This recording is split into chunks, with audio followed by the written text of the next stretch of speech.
right. I'm gonna go ahead and give a shout out to the folks on Instagram, let them know that we're about to get started.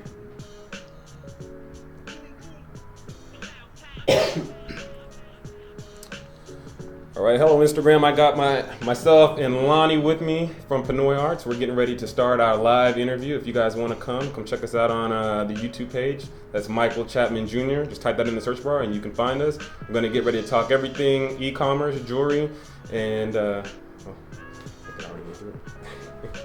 I'll just send it.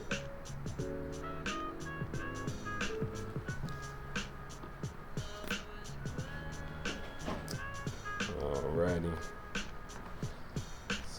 We'll get ready in just 2 seconds. Let me pause this. All right, how's everybody doing out there? So we're getting ready to start. My name is Michael Chapman Jr. I have with me Lonnie Robinson from Pinoy Arts. He's here to talk about his business and kind of what he's been doing. And we're going to be talking about everything jewelry, e-commerce, some of the apparel that he has on his site. We're talking about some of the reasons why he got into business.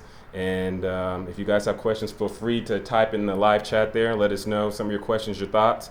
And I'm going to go ahead and start the interview. So Lonnie, go ahead and tell us about Pinoy Arts. Kind of tell us on your business, you know, why you started and how long you've been in business. Well, basically, Pinoy Arts is an online retailer right now. We mostly focus on arts and handcrafted items, handcrafted arts, oil paintings, and our focus now is more on women's accessories. Okay. And apparel. Okay, so talk to me about the women's accessories, because I know we probably get quite a few women that join the live chat. I had some people that tagged their friends out there that said, hey, I know you're looking at getting in, you know, arts and crafts and also jewelry. So let us know kind of what are the jewelry that you guys are really focusing in on. Okay, first of all, everything is handcrafted. Everything we have is handcrafted. The jewelry, most of our jewelry is made out of something natural, something from the earth, indigenous to the Philippines. So we have a lot of products made out of shell, stone, wood, bamboo, seed, plant seeds, like that, earrings, necklaces, belts, bracelets, things like that. That's some good stuff. So talk to me about your mission, because you said that everything is kind of earth, you know, to that indigenous area. So tell us about your mission, kind of why you started with that company and why you named it Pinoy Arts. Well, I'll start with the name of the company, Pinoy Arts. Pinoy, the word Pinoy means of or from the Philippines. Okay. So it could be anything manufactured or made or it came from the Philippines. Actually, a lot of Filipinos call each other a Pinoy. Right. Pinoy. So that's where I got the name from. The idea for the company actually started on my very first trip to the Philippines, probably about 15 years or so ago. Okay. And you know, you go on a vacation, you go around and looking at the sights and the scenes and the museums and the art galleries. Right, right. They had some I noticed they just had some very beautiful artwork and crafts. And sometimes I would see the vendors on the street carving something out of wood or making something out of shell. I'm like, wow. So it kind of interested me. So I grabbed all the souvenirs I could, took them back home. But when I got back home, it's like maybe 2 or 3 weeks, I really couldn't sleep at night. I kept saying, man, if I could just get some of that product over here, I know I could make a business. So, and then talking to a buddy of mine, telling him, I said, well, go ahead and go for it. Right. Man, I don't know anything about importing and exporting. He said, well, it's a community college right down the street, buddy. So that following semester, maybe about 3 months later, I started taking class at the community college. And I attended there for the next 3 years. Really? And shortly after that, I opened Pinoy Arts, which was 2005. Very nice. So let me ask you, so you went over there, you kind of saw the products that they had, and then you were interested on all the different things that you saw over there that you found beautiful. And you said, you know, they have something there that, you know, I would love to share with the people here back at home. Exactly. And you realized that you could build a business out of that. That's amazing. So you took some classes because you kind of wanted to understand and get some of the foundation of business underneath your belt. Do you feel like the class that you took, you know, provided you a lot of foundation for what you needed to get started, or was there still a lot of things that maybe that you kind of had to pick up on the way as you go too as well? Oh, for sure, they taught me a lot. Actually, at that time, I was pretty much 2002. I was pretty much computer illiterate. Gotcha. I didn't know much of anything. So the first classes I took when I went to school were basic computer just general computer operating. Gotcha. And then I got into computer graphics, and business, all the business management classes I could take, all the graphic classes I could take. And as that got along, so I got to know how to, after a little while, I can work pretty well on a computer, but I still didn't know anything about importing and exporting. Right.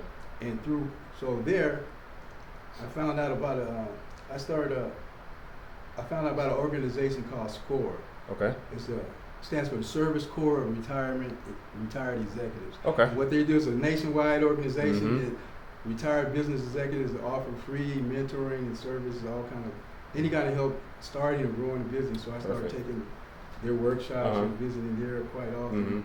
And from there, one of the guys, I'll never forget this guy. His name is Richard Haydell, and he was the vice president of marketing for Pier 1 Imports. I know most of you heard of that company. Correct. Not too many, but they were really big back in the day. Right. So he was the vice president, and he took me on his wing and taught me a lot. And then he told me about this. I was in Los Angeles, living in Los Angeles at the time. It's called a Center for International Trade Development. Okay. So after that, I went over there and took all the courses they had. They had a course with just importing and exporting. And so I took all those classes. That guy helped me find my first customs broker, which is still the same customs broker I have to this day, almost 13, 14 years. Right.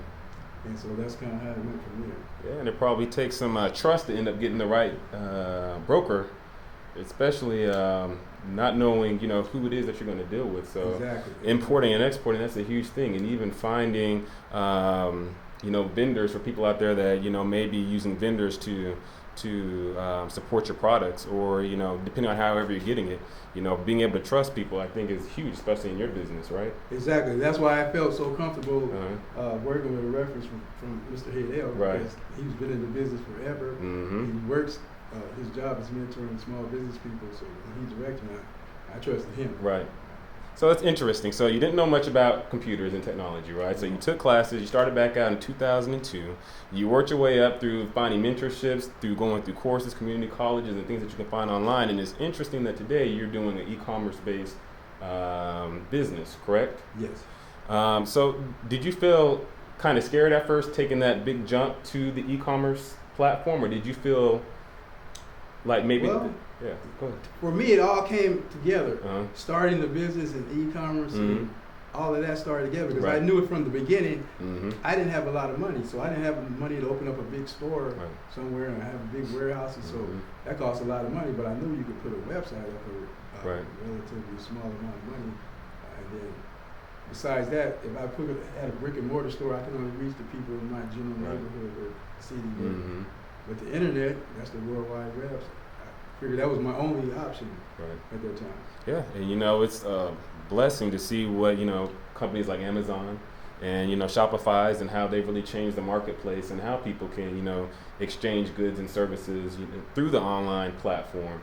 And that's one of the reasons why I was excited to bring you on, because we talk about business development with what I do, but even more so with the avenues that the internet has created, right? Because Internet 2.0, it's created a lot of different avenues for people that typically, like you said, couldn't afford a brick and mortar, and paying that monthly high lease on product, making sure you have the inventory consistently in, support, no matter if there's one person that walks through or if there's thousands that walk through, right? And then also paying employees that are going to watch over, and your overhead is a lot cheaper, right? So e-commerce is definitely a positive way to go for somebody that's first starting out, that's a brand new entrepreneur, and that is looking to make a dent in what the marketplace has to offer right now.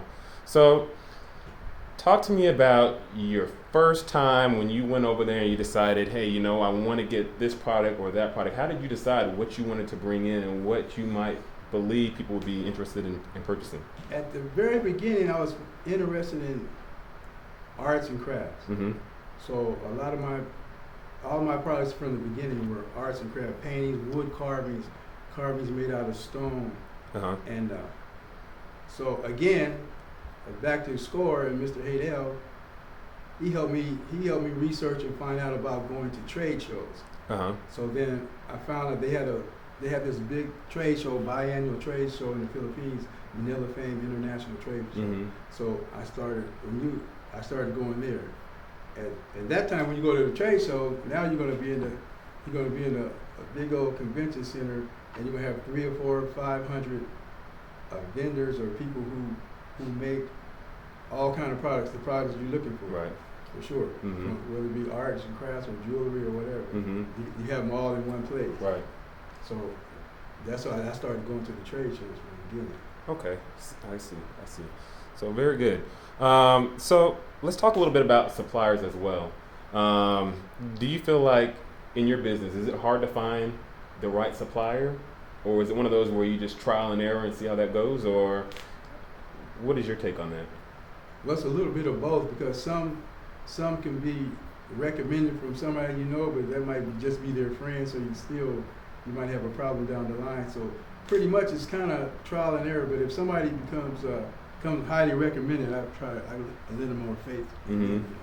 But yeah, so it's a little bit of trial and error in both. Okay, perfect. So let's talk about Shopify, right? That is your that is the portal that you use for all your services for selling, yes. Right? So let's talk about Shopify. What are the things that you like about Shopify, and why should somebody that is either beginning to get into art crafting and looking at selling what they're doing, or possibly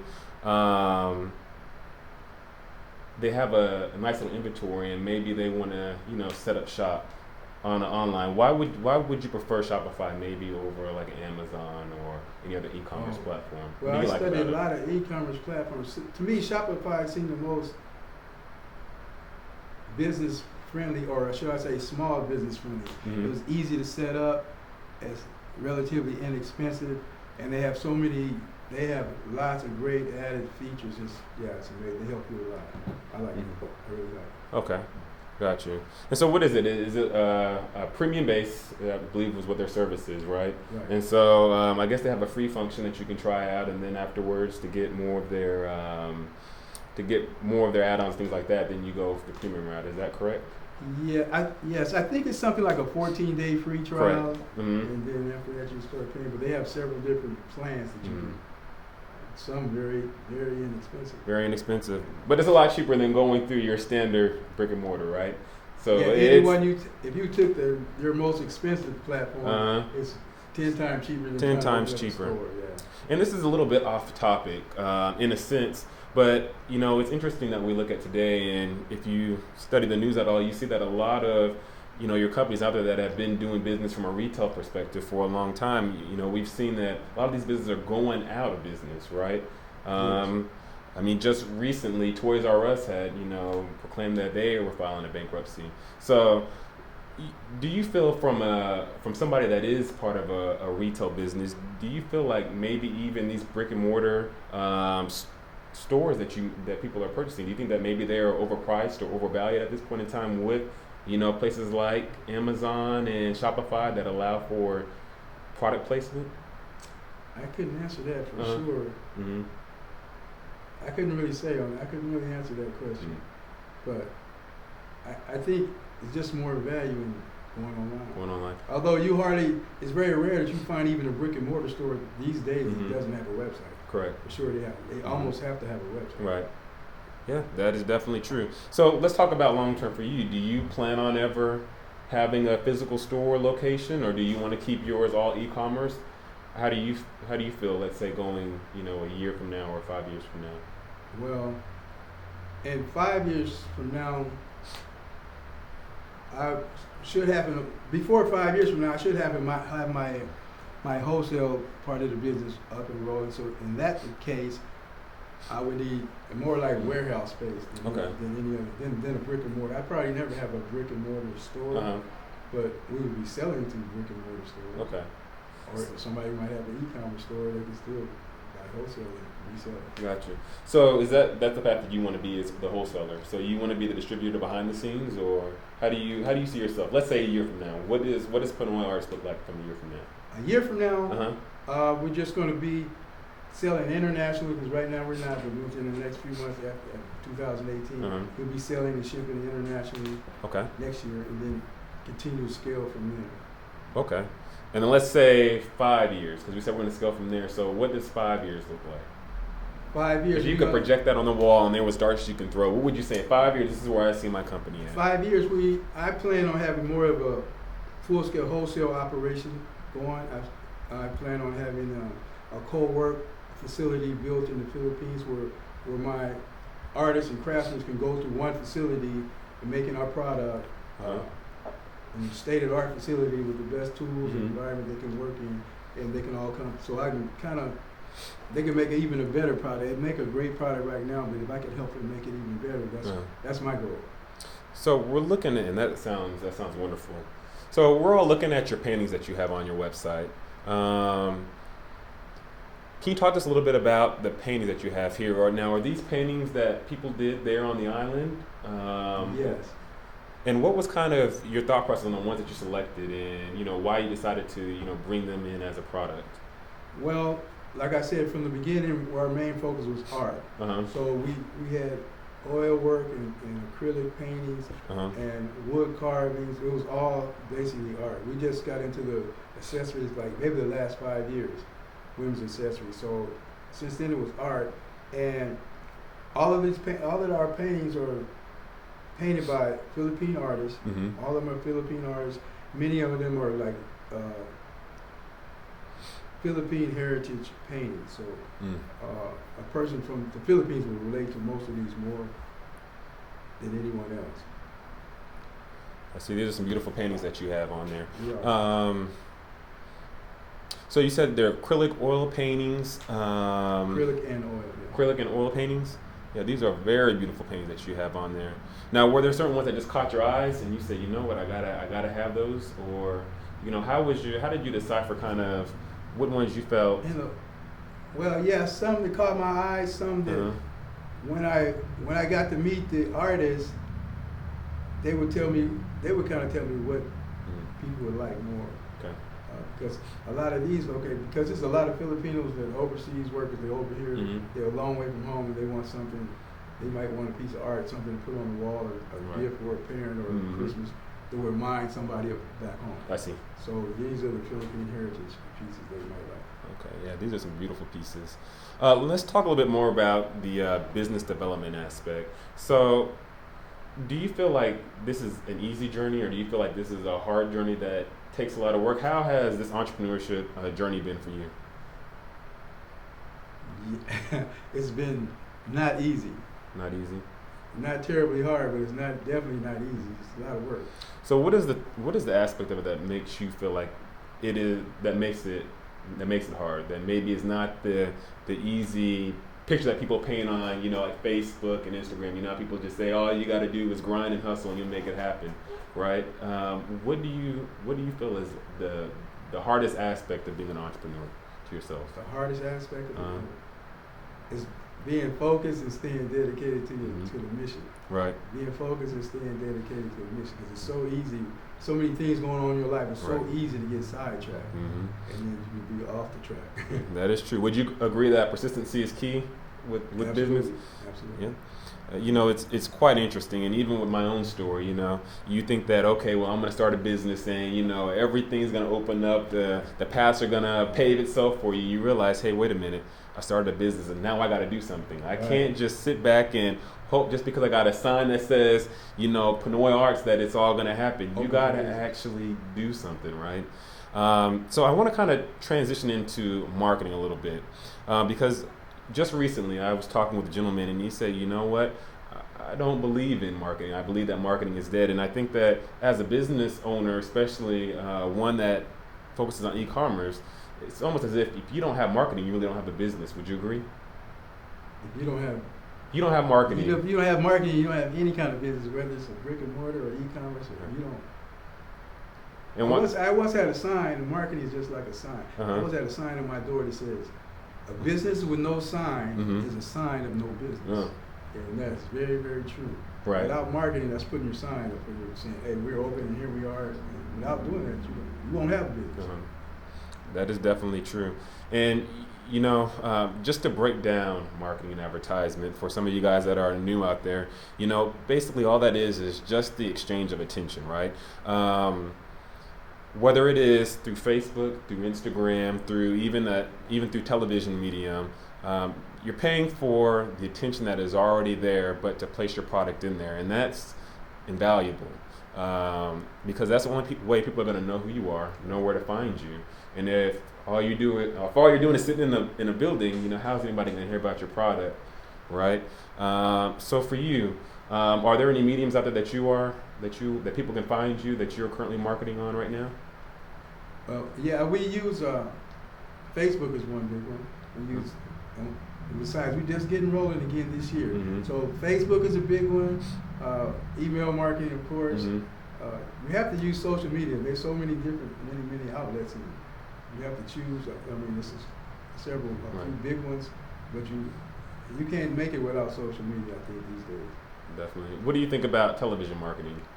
Do you think that there's any value in that for you, or how do you see television these days? Yeah, it's value for any kind of business. Mm-hmm. I think more so for one of the big box business, mm-hmm. because you have to have a large budget, a marketing budget, mm-hmm. a large advertising budget mm-hmm. to be able to advertise on television. Space it's not cheap. Right.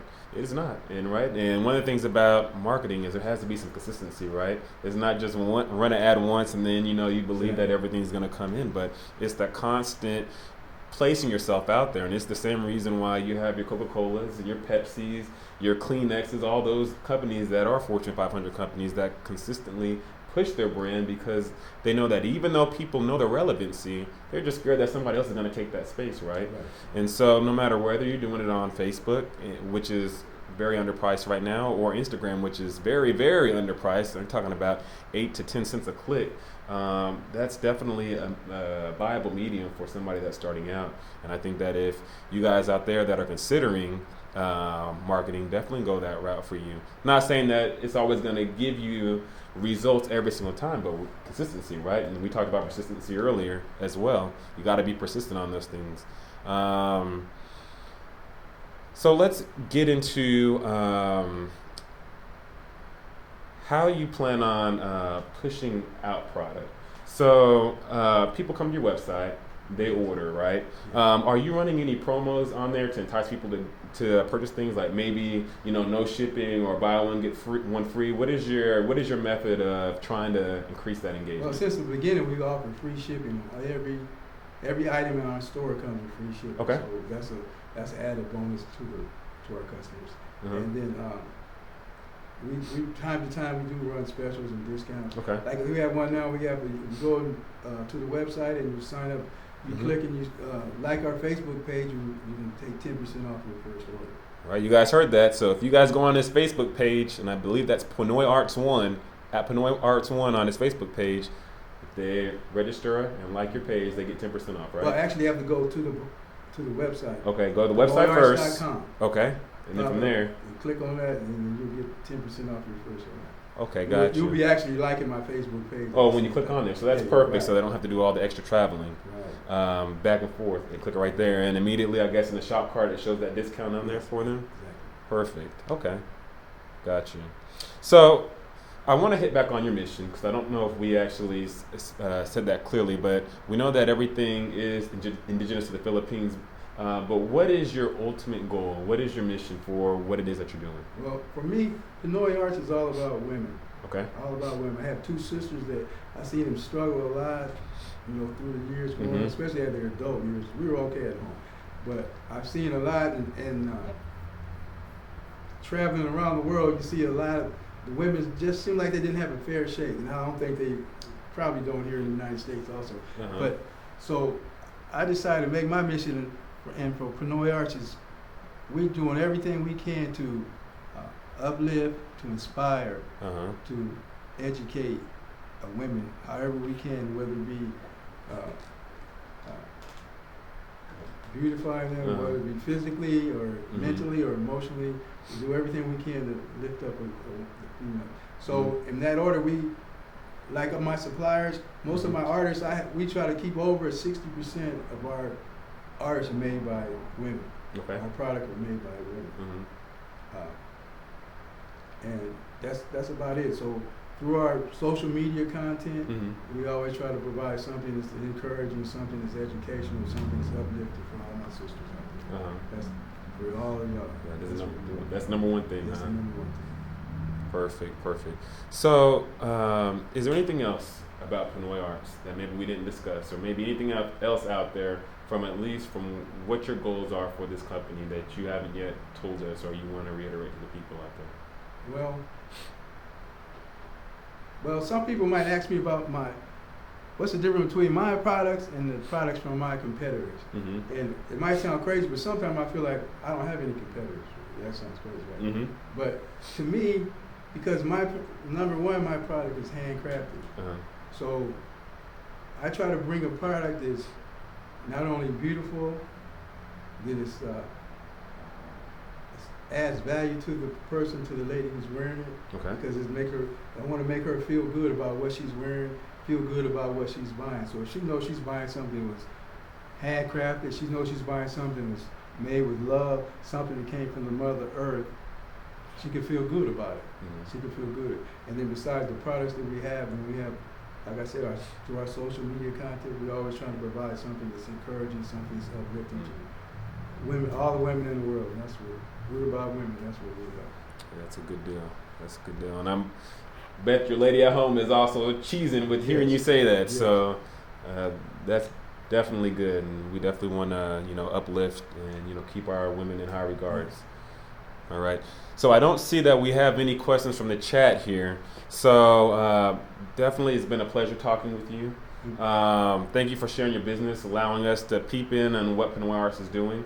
You guys go to, and I will put that link down in the description. You guys can go down there and take a look at all of the products that Mr. Lonnie has inside of his shop. So please take a look at that. Go in and like his Facebook page, and that's at Pinoy Arts 1. So facebook.com at Pinoy Arts 1.